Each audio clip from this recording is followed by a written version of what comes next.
John. Kuli angkut berenang di tumpukan beras Bulog, gayanya bikin warganet emosi. Sebuah video menunjukkan pria berguling-guling di tumpukan beras Bulog viral di media sosial. Video itu beredar di berbagai akun, salah satunya Instagram Terang Media.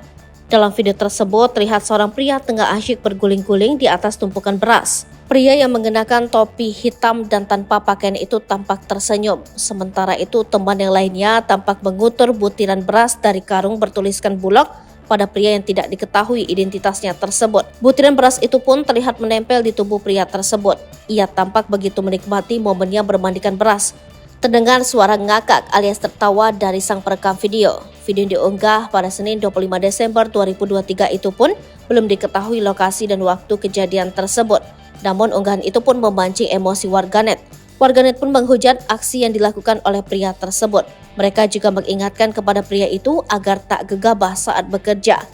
Hingga berita ini dibuat, belum ada konfirmasi dari pihak terkait. Kini Tribun Jabar masih mencari informasi lain soal video viral tersebut. John.